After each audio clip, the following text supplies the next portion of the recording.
just to introduce myself, I am Aditya Lohia, and you can find me at my LinkedIn page. I also tagged my GitHub link just in case you want to collaborate with me. I'm open to it.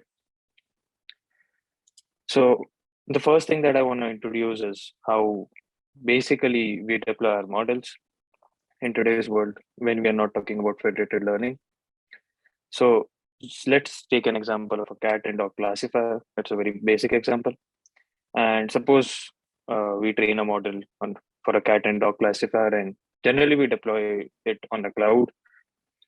So suppose it works good for a year, and it's amazing. Like you are getting a 99% accuracy all the time, and you don't have to worry about anything. The customers are really happy. And the accuracy drops significantly after some time, suppose a year, and you have no idea why. So let me ask you all, like, can you tell me some of the reasons why this might happen? Why are we seeing a drop in the accuracy?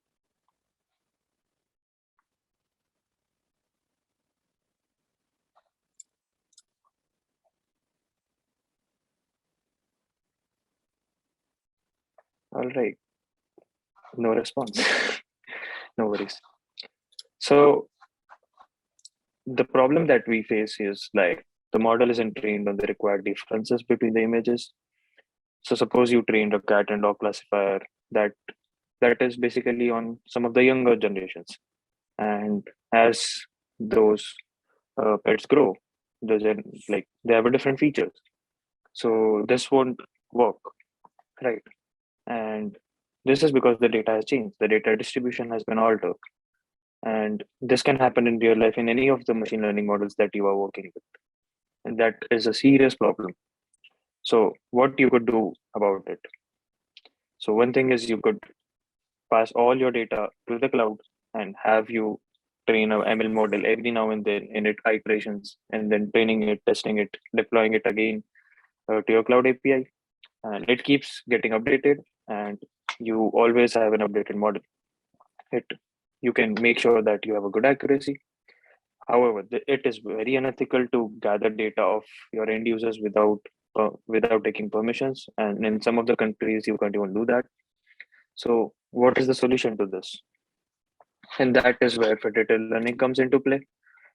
Because in federated learning, what we do is after you have deployed your model to the cloud, what what happens is you have a smaller models on the users, and you have the user's data, right? Because you are training on a cat and dog classifier, so obviously you will have some of the photos of their own cats and dogs on their phones.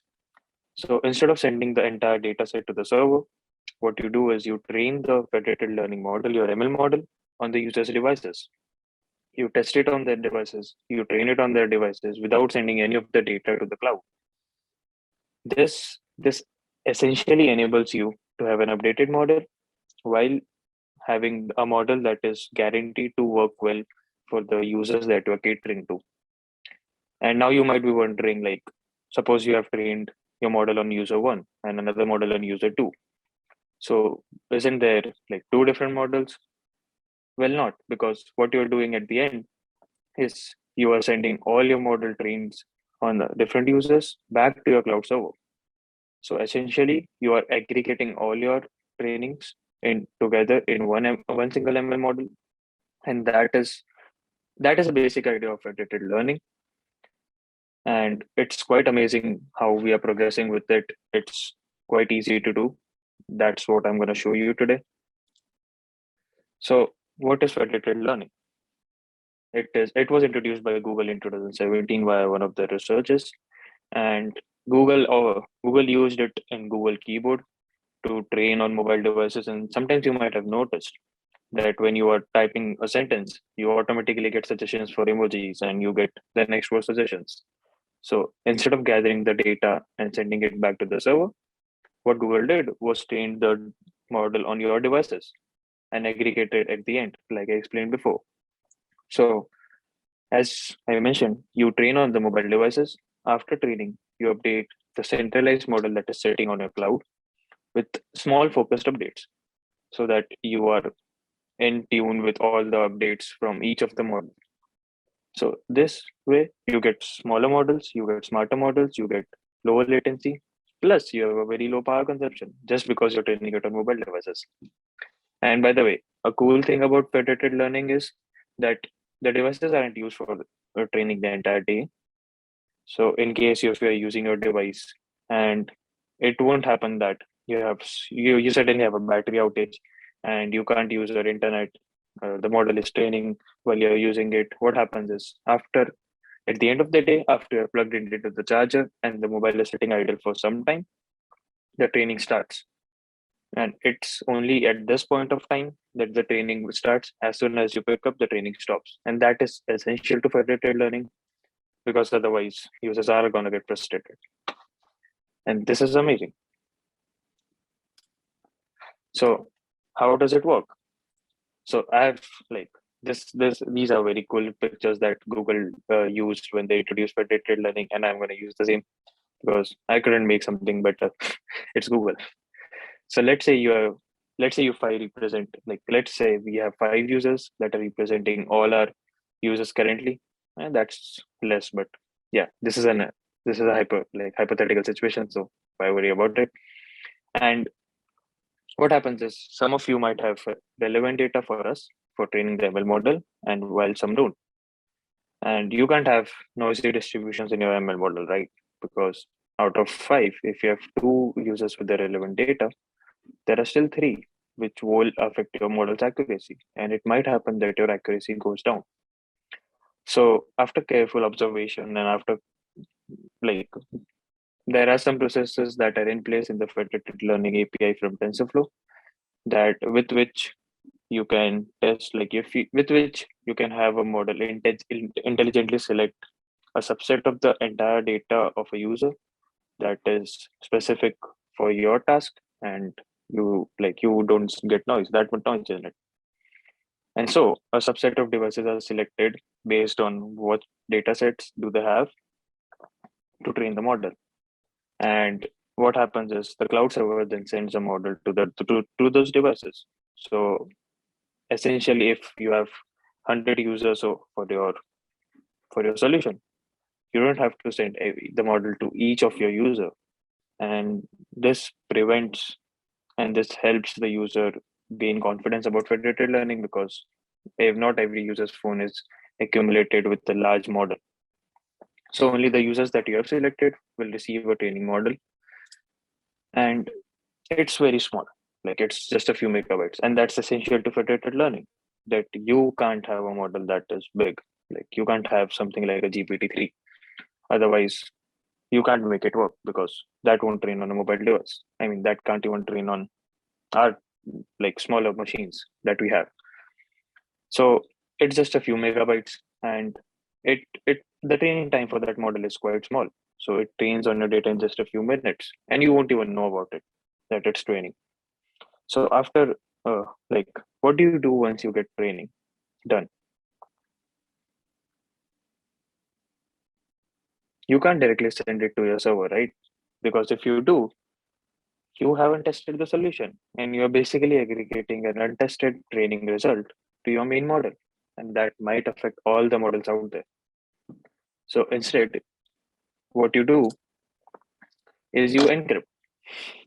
So now what if you want to send your after you have tested the solution, what if you want to send the weights to the server? You encrypt it. But hold on, isn't the data encrypted can be decrypted at the server so that the server can see your personal data? Actually, no. So the data encrypted is being encrypted with a key that the server doesn't even know. So the server can't see anything about your data. So it makes sure that you have data privacy. And be aware, if you are creating a new federated learning framework, you have to make sure that you follow this through, because otherwise, that's not federated learning simply. So the technologies that Google used is secure aggregation, and secure aggregation enables the server to combine the encrypted results and only decrypt the aggregate. So instead, on each device, before anything is sent to the server, the secure aggregation protocol adds a zero-sum mask to scramble the training results. So the server can't know from which device it is coming from. And when you add up all the masks, when you add up all the training results, the masks cancel out. So you just have an aggregate model with you at the server. But what is one problem that can occur? That is if you have a unique data set. So suppose I am using my solution that I've deployed in the cloud for a cat and dog classifier. And I have a dog that is a different breed. Suppose I have a husky and the model is not trained on husky dataset. What will happen if I train a model? If my device trains on that husky dataset and that is sent to the server, you essentially have my own private data with the server as a result. And because that is easily identifiable, it's a problem because again you are breaching privacy of that user, even while making sure that you do not collect that data. So it's very easy to reconstruct your data based on your training results. So what you do is you use differential privacy. So it is a well-established way to deal with the risk of model memorization, where a shared model's parameters might be too influenced by a single contributor. So what this means is you limit how much one phone can contribute to your dataset, and you add noise to that dataset. So this prevents it from compromising your model, as well as this make sure that you don't have a user's private data and a unique data into a model. So before you are updating the weights, we got to test it, right? And there are a couple of ways that federated learning works. So one is cross silo and one is cross device. What do we mean by cross silo? So cross silo is where you have some devices. Cross silo is where in each device you have a training data set and you have a testing data set. So using the training data set, it's similar on how you train your traditional ML models. So using the training data set, you actually train those ML models. And using your testing data set, you test those models. And you aggregate all of your testing results on that device, along with aggregating the results from other devices, and send the data back to your server. And in cross device, what happens is it's something that is shown in the picture. So you have some phones that are used for training, while others are used for testing. And these or analytics are tasks that we can tackle privately and securely with federated learning. So these are the two modes that you can use, and I prefer the cross device because it's much easier to have like control over the testing and training data set there, because otherwise you have to figure out on one device you have to make a training and testing data set, and that is hard. And if we look at the trend of federated learning, you can see that how it is growing. It's massive. Like you can see the growth from 2017 to 2021. It's catching up, and many people are doing quite a few researches in every field that I can think about. But let's see how we can use federated learning in computer vision. There are three projects that have interested me so far. One is face anti-spoofing. So these are the links to the research papers of these techniques. And what they do is they have new ways to tackle each of the problems using federated learning, and they are amazing. So one is face anti-spoofing, wherein they talk about how you can use federated learning to prevent adversarial attacks on your face recognition algorithms. One is federated classification. So federated classification is well-established way of classifying and training new classification models. But this research paper introduces to a whole new model architectures and how they create a new data set for federated learning. And this is something that each one of us using federated learning can incorporate, because that is quite good. And like creating a new data set with understanding how a federated learning data set should work is essential to train federated machine learning algorithms. The last one is federated object detection. So it's like what it sounds. You have object detection models trained using federated machine learning. And what I want to do now is I want to show you guys an example of federated machine learning on a Google Colab. I, I hope that everyone is able to see this. And I tried to create my own Google Colab notebook for federated learning, but it was not that good. Like that one that TensorFlow gives us is amazing, simply amazing to learn federated machine learning, and it's big. I can tell you that. So let's start analyzing the notebook that has been provided to us. So the federated learning packages comes with TensorFlow federated, and you can simply import it and you can install it using pip install. And it's very easy. Although the new TensorFlow federated package requires TensorFlow 2.8.0. So yeah, make sure that. And so let's talk about input data. So a federated learning algorithm requires a federated data set, right? And that is the data that is collected from multiple users. However, if you notice, the federated data is typically non-IID.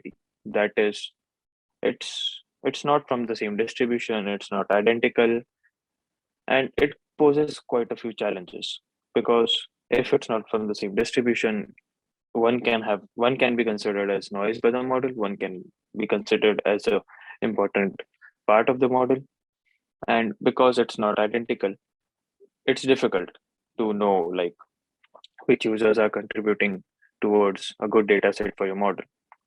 And like, so when you are starting with TFF, TensorFlow federated, it's quite essential to know about all those things.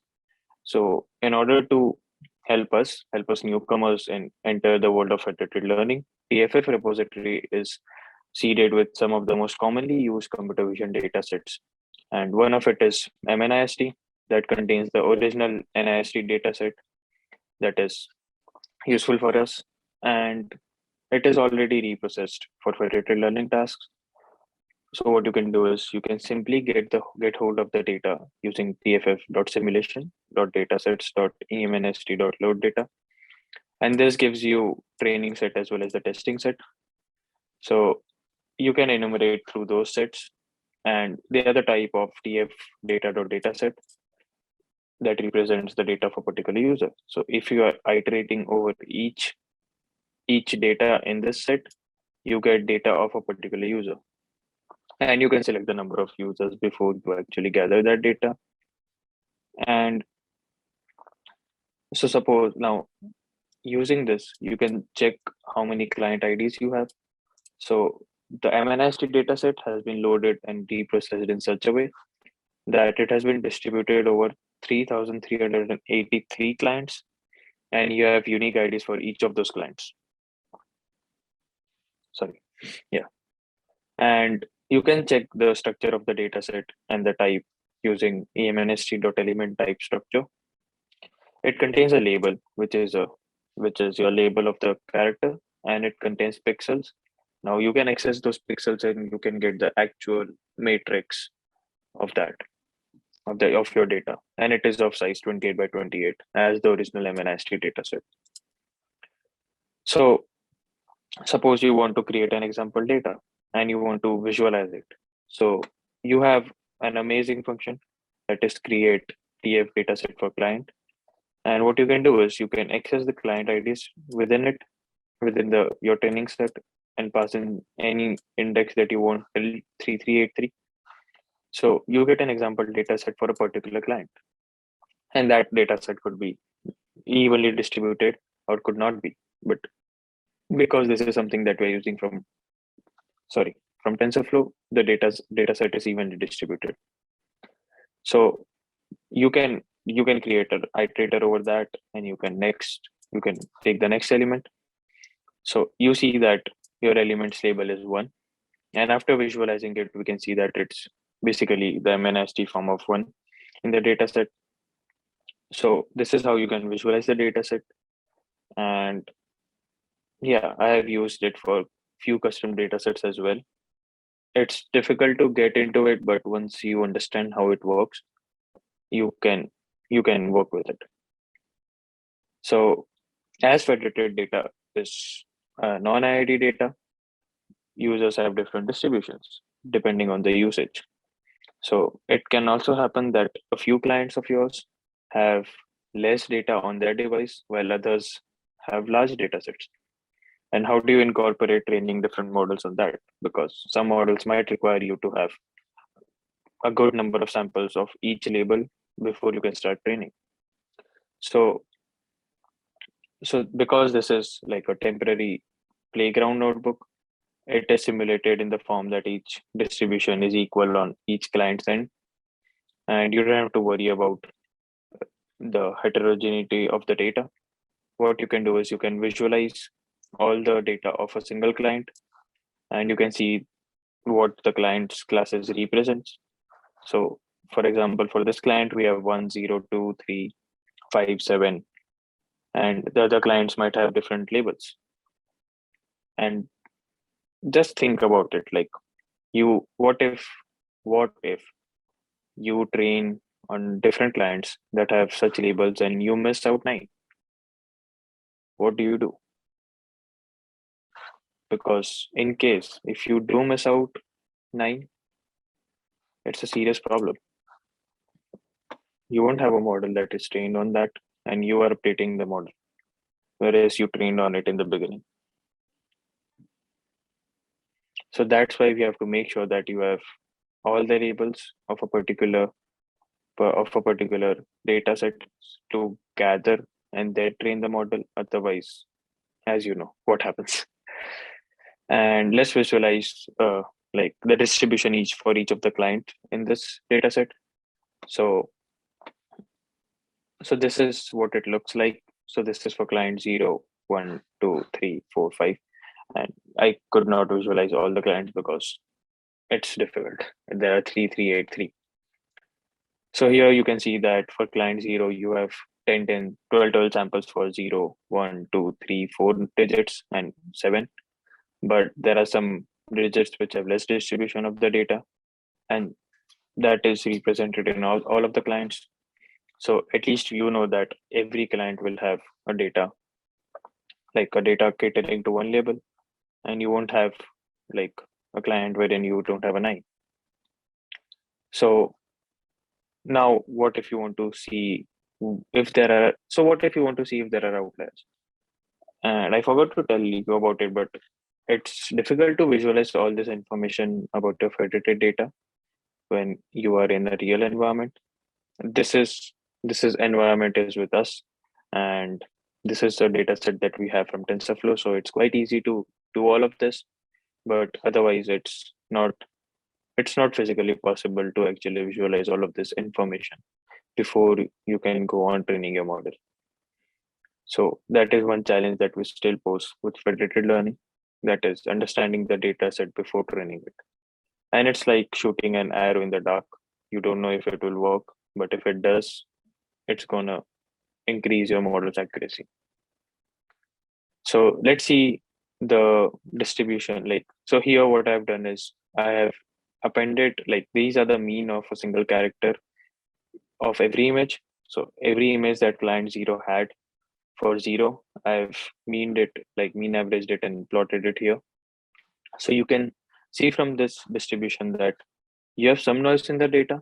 So that is, this 4 does not look like a 4, right? And this is like more of a blob of black and white.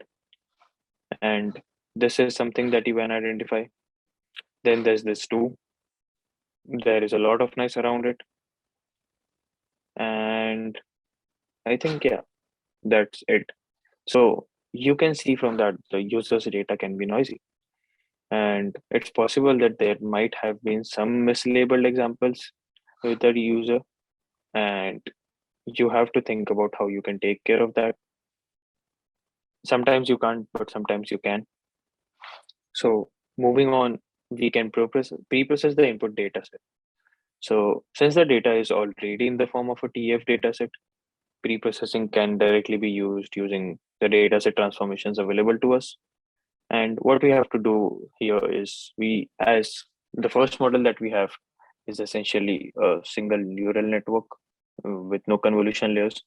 What we want is we want to flatten this entire matrix to a 784 by 1 element array and shuffle the individual examples so that like you can have different examples over each epoch and organize them into batches. Plus, if you want, you can rename the pixels and labels to X and Y that you want. And I have added the repeat over the dataset to run over several epochs. So these are some of the variables that defines your hyperparameters for testing for federated learning. This specifies the number of clients. You can specify the number of epochs, the batch size, the shuffle buffer, and preface buffer. So I have created a preprocess function, and you reshape your data set and you pass it in the form of X and Y. And you repeat it for the number of epochs and you shuffle it based on your shuffle buffer. You can give it a seed to make sure that you can get your results back. So let's see if this works. And after you call the preprocess function, you can check the structure of the data set using the TF nest map structure. And you can simply do a lambda function, that is a lambda x to numpy, and next write a preprocess example dataset. So this gives you a sample batch, and you can see that you have your data and you have the labels for each of the row. So now as you have verified it, you have all the building blocks in place. Now you need to create a model, and there are a couple of ways wherein you can like send your data to your model in federated environment. One of it is you can pass it in as a list, or you can pass it in as a tf.data.dataset. So since we already have this in the form of tf data dataset, we can simply use that to form a list of all the data for a particular epoch. And let's create a helper function for it. And how do we choose clients? Because now you can't have all the clients up and running available for federated training. So we are dealing with a potentially very large population of user devices, and you might only have a fraction of them available.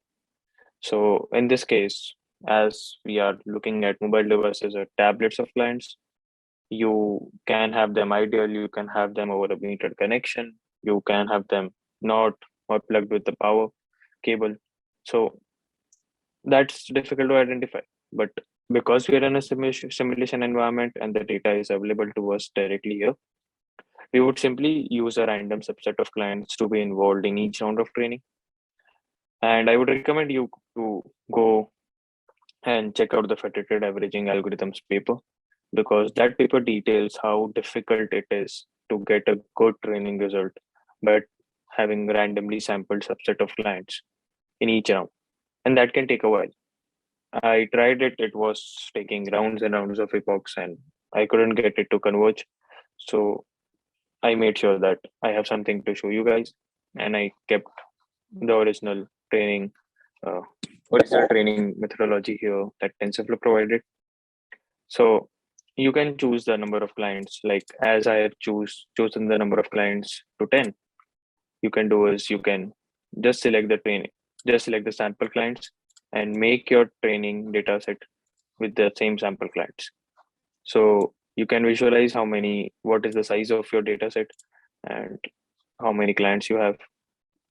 So now, as I mentioned that I won't be having a convolution neural network for the first model. And what I can do is I can create a model that is a simple input layer, one dense layer, and a software output layer. And I have initialized the dense layer to zeros. So we cannot compile the model yet because this is a federated learning environment, and you need to expose some of the methods to stamp the model's forward past metadata properties that are similar to Keras, but you have different elements added to it. So you need to average over your training results. You need to compute different federated metrics. And that is something that you have to add to the model before you can compile it. So right now, as we have defined a Keras model, what we can do is we can just use the learning dot from Keras model function to get a model that is suitable for a federated learning environment. And yeah, so you can just pass in the loss metric and your normal accuracy metric, including the model, so that you can send it. So now that we have your model, what you can do is you can start the federated averaging process. And that is the most common way of doing federated learning training, wherein based on different trainings, you average all the results. And that is what federated averaging is. Simply, you do not have a weighted averaging inside it. It's simple average. So you pass in the model, and do notice that you have two different optimizers. One is the client optimizer and one is the server optimizer. So the client optimizer is the optimizer function that runs the training on your clients. So I have an SGET running on every client with a learning rate of 0.02. And the server optimizer is used uh, when you get all the averaged update and you want to apply it to your global model. You use the optimizer and the learning rate to do that. And it can be different. You can set it to different to make it converge. And let's just run all of this. Yeah. So I hope this runs.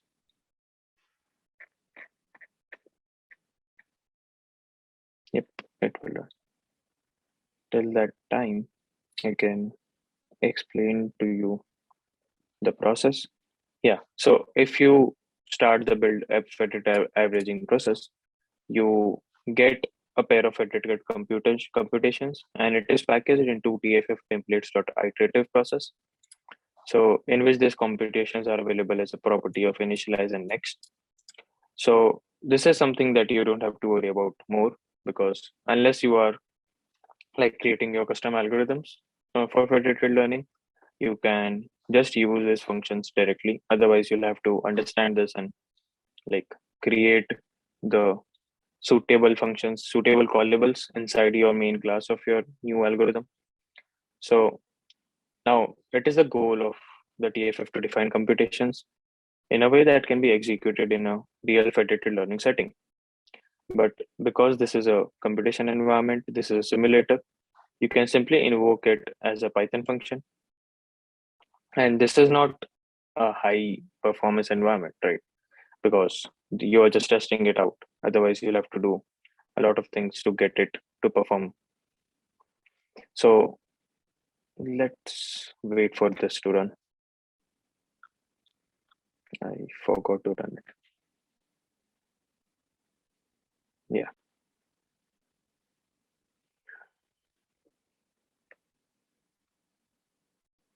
Yep.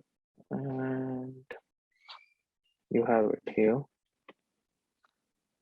So if you initialize the iterative process and you write it to your console, this is some of the data that you won't want to view, but you can get the signature of it, and you can recognize the state of the model and the parameters of your model and the state of your optimizer, and that's useful.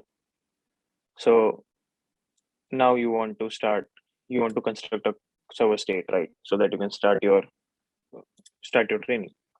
So you can call the initialize function, and you can use the next function to do one round of training, and this is like one round of federated averaging. So after on-device training with the local data, you collect and average your model updates, and using the next function, you get a new model on the server. So after a single round of training, you can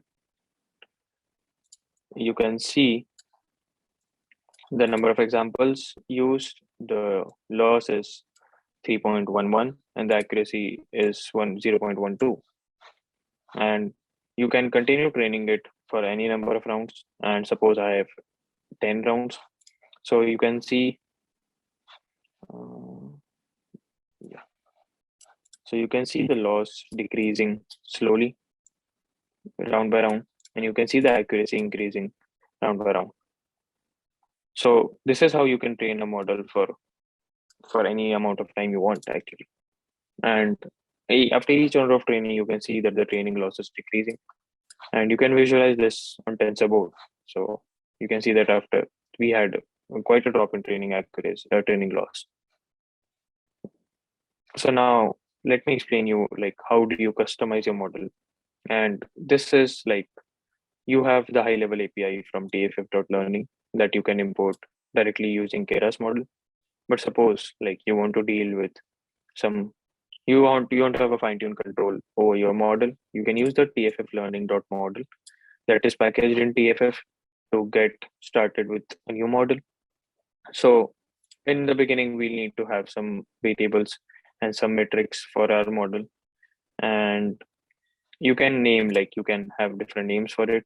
So suppose I have variable names that are weight, bias, number of examples, loss sum, and accuracy sum. And what this signify is, so number of examples is the number of images that you have in a training data set. The federated average loss after a single iteration, and the accuracy after federated averaging after a single iteration. And you define a variable that will be stored inside a model. So it will have the combined weights, it will have the combined bias, it will have all these metrics. And you can define some of the functions that is predict on batch and a forward pass so that you can train the model.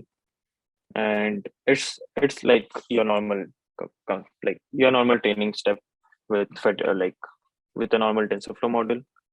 And what you do is you just average you just calculate the mean at the end of your training after your predictions, and you store those in your variable, and you return the loss and the predictions. So and now what if you want like the local metrics, and you can get the local metrics for each of the client using this function, which is basically providing you with all your metrics. And yeah, so suppose you want to aggregate it, like the input matrix correspond to your ordered dict returned by this function, and you want to aggregate them and to check like to get the final result after federated averaging, and you can use the TFF federated mean for that. So you can call it over your functions and you can get the results directly. And my favorite part, wherein you create a model, and this is like the model that is using the TFF learning.model API. So you have to define some of the things that is defined in this. You can check out the doc for it. It's simple. So what you can do is you can have a trainable variables. Those are the weights and the biases. You have non-trainable variables that are nothing for my case here because I don't have any batch norm layers or pooling layers. You have local variables that are something that you defined earlier. The num examples, loss sum, and accuracy sum. You have the input spec, which is like X and Y. And this is the same thing that we did earlier. You have predict on batch. You have a forward pass for your model. And that is like you do a forward pass and then you aggregate and you provide your batch outputs after federated averaging. You report the local outputs, you report the federated computations. And finally, you report unfinal matrix for your model. And you return the final matrix for your model as well. These are some things that will take some time to understand. Unfortunately, I don't have that. So yeah. So as I hope I was able to make some things clear. Yeah, this is the same things. And you can define the iterative process again. It's the same thing that we did earlier. You just replace the model underscore for fn with the MNIST model, and you can call the iterative process again. You can initialize it and you can do one round of training. So after one round of training, we have a loss of 3.07. And you can continue that suppose for 11 rounds. And you can see that the loss is decreasing and the accuracy is increasing. So you can keep doing it until you get a suitable result. And I can again like visualize it using the tensor board, but I did not. So how do you evaluate your federated learning algorithm? There are a couple of ways to do it. One is that you get a build federated evaluation function with TFF learning. So you can pass in it the model that you have, and uh, you can call the evaluation function, and you can pass the model state as well as your federated data. You get all your metrics. So you have the final loss, you have the accuracy, you have the number of examples, and that is for your eval state. Otherwise, what you can do is you can make a yeah. Otherwise, what you can do is you can create some of the methods yourself to evaluate the model. And what you can have is you can create your own data. Suppose you have different data sets because it's a simulated environment. You can create a federated data and you can pass in the model as well as its state. And the one thing that I tried to do was if you have a model and you have model states after the final iteration, you can aggregate the results after passing it each client's data, getting the results, aggregating it at the end, and you get the same result out of it. So this is something that you should try if you are interested in federated learning. This notebook is amazing, and you can play around with it without actually worrying that it will crash. So please try that. And coming back to our presentation, so I think I could cover most of it. Thanks for sitting and watching my presentation. One problem that is that I could not cover the federated learning environment because it's quite big. I hope to pass along references for it.